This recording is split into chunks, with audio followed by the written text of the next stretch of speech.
കരയരുതീനീമേ മകനേ, ഞാൻ നിൻ കരം പിടിക്കാനായി കൂടെയില്ലേ. കരയരുതീനീമേ മകനേ, ഞാൻ നിൻ കരം പിടിക്കാനായി കൂടെയില്ലേ. നീയൊരു നാളും പ്രഭാത വിചാരം ഒരുക്കുന്ന നോമ്പുകാല ധ്യാനത്തിലേക്ക് എല്ലാ പ്രിയപ്പെട്ടവർക്കും ഹൃദ്യമായ സ്വാഗതം. സദൃശവാക്യങ്ങൾ 19-ാമത്തെ അധ്യായത്തിന്റെ 17-ാമത്തെ വാക്യത്തിൽ നാം ഇപ്രകാരം വായിക്കുന്നു: എളിയവനോട് കൃപ കാട്ടുന്നവൻ യഹോവയ്ക്ക് വായ്പ കൊടുക്കുന്നു. അവൻ ചെയ്ത നന്മയ്ക്ക് യഹോവ പകരം നൽകും. വിശുദ്ധ വലിയ നോമ്പിന്റെ മർമ്മപ്രധാനമായ ചിന്തകളിൽ ഒന്നാണ് ദൈവത്തോട് വിശ്വസ്തത പുലർത്തുക, ദൈവത്തോട് ഏറ്റവും അടുത്തിരിക്കുക എന്നുള്ളതുപോലെ തന്നെ എളിയവനോട് കരുണ കാട്ടുക, കൃപ കാട്ടുക എന്ന് പറയുന്നത്. ജീവിതത്തിന്റെ സാധ്യതകളും സാഹചര്യങ്ങളും പ്രതികൂലമായി വേദനയിലും നിരാശയിലും ആകുലതകളിലും കഴിയുന്നവർക്ക് കരുണയോടെ സഹായങ്ങൾ നൽകാൻ നോമ്പിനേക്കാൾ ശ്രേഷ്ഠമായ സന്ദർഭമില്ല എന്നാണ് വചനം നമ്മെ ഓർമ്മപ്പെടുത്തുന്നത്. അതുകൊണ്ടാണ് 41-ാമത്തെ സങ്കീർത്തനം ആരംഭിക്കുന്നത്: എളിയവനോട് കരുണ കാട്ടുന്നവൻ ഭാഗ്യവാൻ, കഷ്ടതയുടെ നാളുകളിൽ യഹോവ അവനെ വിടുവിക്കും.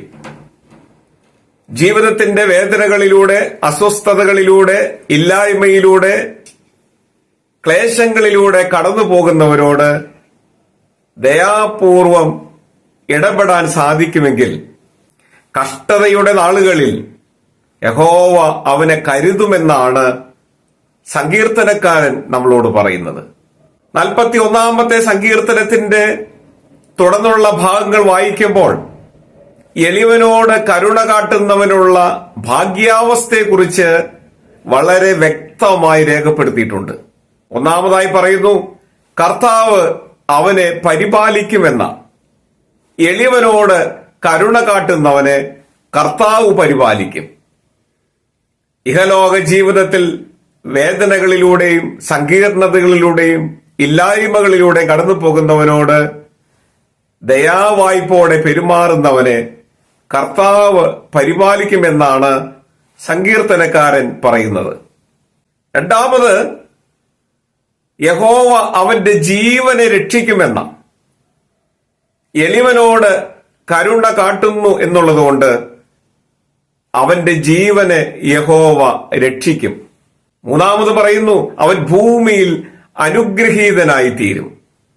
അവന്റെ അധ്വാനങ്ങൾ ഫലം കായ്ക്കും, അവന്റെ പ്രതീക്ഷകൾ സഫലമാകും, അവന്റെ ജീവിതം ധന്യമായി തീരും, അവന്റെ കുടുംബം, അവന്റെ ജീവിത പങ്കാളി, അവന്റെ കുഞ്ഞുങ്ങൾ അനുഗ്രഹീതരായി തീരും. തുടർന്ന് പറയുന്നു, ദൈവം അവനെ ശത്രുക്കൾക്ക് വിട്ടുകൊടുക്കുകയില്ല. എളിയവനോട് കരുണ തോന്നുന്നവനെ ഒരിക്കലും ദൈവം ശത്രുക്കളുടെ മുമ്പിൽ നിന്ദാപാത്രമായി ഇട്ടുകൊടുക്കില്ല. അവനെ കരുതുന്ന ദൈവത്തെക്കുറിച്ച് സങ്കീർത്തനക്കാരൻ ഉച്ചസ്ഥരം ഘോഷിക്കുകയാണ്. തുടർന്ന് പറയുന്നു, എളിയവനോട് കരുണ കാട്ടുന്നവനെ രോഗശയ്യയിൽ താങ്ങുന്ന ദൈവമുണ്ട്. അവൻ രോഗക്കിടക്കയിലായിരിക്കുമ്പോൾ യഹോവയായ ദൈവം അവനെ ആശ്വസിപ്പിക്കുമെന്ന. നീ എളിയവനോട് കരുണ കാണിച്ചു എന്നുള്ളത് കൊണ്ട് നിന്റെ രോഗശയ്യയിൽ ദൈവം നിന്നോട് കരുണ കാണിക്കും. നിന്റെ വേദനകളെ അവന് ശമിപ്പിക്കും. നിന്റെ സങ്കടങ്ങൾക്ക് അവൻ നിവൃത്തി വരുത്തും.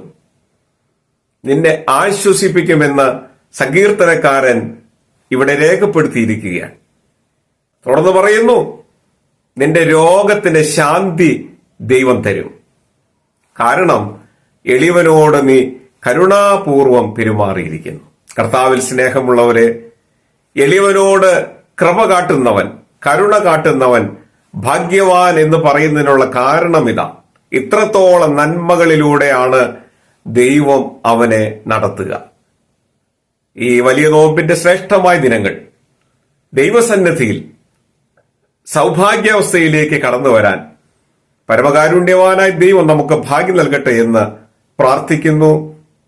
എല്ലാ പ്രിയപ്പെട്ടവർക്കും അനുഗ്രഹീതമായ ഒരു നോമ്പുകാലവും സന്തോഷവും സമാധാനവും നന്മകളും നിറഞ്ഞ ഒരു നല്ല സുദിനവും നേരുന്നു. ദൈവം നമ്മെ സഹായിക്കട്ടെ.